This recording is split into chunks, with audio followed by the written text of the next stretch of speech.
La situación también pega al interior de las cárceles de la capital. Ayer, la organización Así Legal dio a conocer un estudio donde muestra que en la Ciudad de México, desde el 11 de julio al inicio de esta semana, hubo un aumento exponencial en los casos dentro de las cárceles capitalinas, de 76 contagios y 5 muertes a 1,040 contagios y 54 muertes, lo que significa que en la capital está en la mitad de todos los casos de internos contagiados, con una tasa de letalidad del 5%. Saludo vía Skype al director general de Así Legal, José Luis Gutiérrez, con quien hemos hablado de la situación en las cárceles en medio de la pandemia. José Luis, gracias por tomar la comunicación. Buenas noches.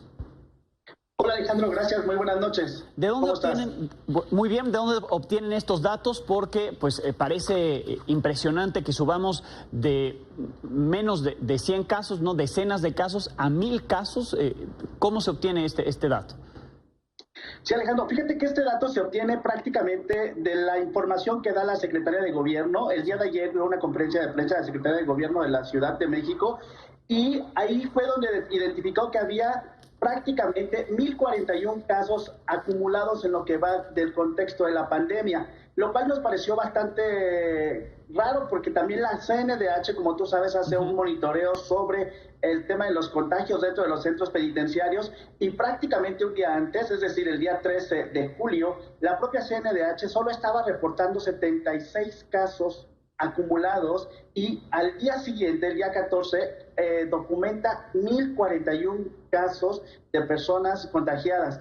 También el número de personas que lamentablemente perdieron la vida estaba documentado, de acuerdo a la CNDH, 5 casos, y con la información que dio la Secretaría de Gobierno se fue a 54 casos, lo cual evidentemente, y ya lo habíamos denunciado desde hace un buen tiempo, Así Legal, hay un subregistro de la información. Por eso estamos desde Así Legal muy preocupados por esta situación y por esta información, y hemos sacado este comunicado para que se haga un escrutinio en los demás sistemas penitenciarios del país, que muchos de ellos no han dado información sobre lo que está pasando al interior de los centros penitenciarios, y que creemos que ya es hora que el Mecanismo Nacional de Prevención de la Tortura tome la batuta, haga las visitas a los centros penitenciarios, lo que tiene que hacer.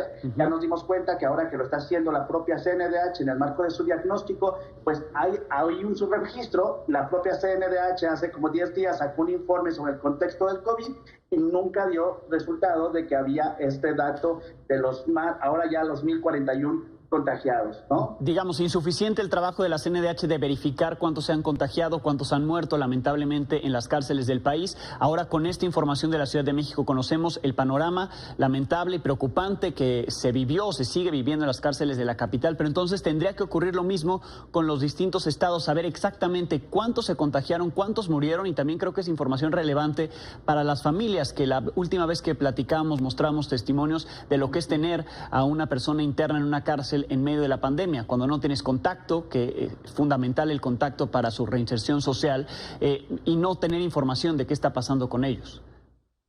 Así es, claro, uno de los temas que nos preocupa es justamente saber qué ha pasado con las familias. Si las familias saben que su familiar estuvo contagiado de COVID, hoy por hoy entendemos que son personas que ya están recuperadas, porque también hablaban de 70 y tantos casos activos, y esto pues nos cuestionamos, los familiares de estas personas ya saben que estuvieron contagiados, las familiares de las personas que lamentablemente perdieron la vida ya saben de este contexto.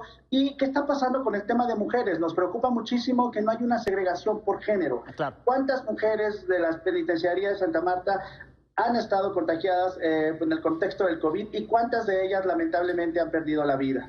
Bien, José Luis, seguimos en contacto, revisando por supuesto a detalle esta información. Te agradezco como siempre. Gracias, Alejandro. Un fuerte abrazo.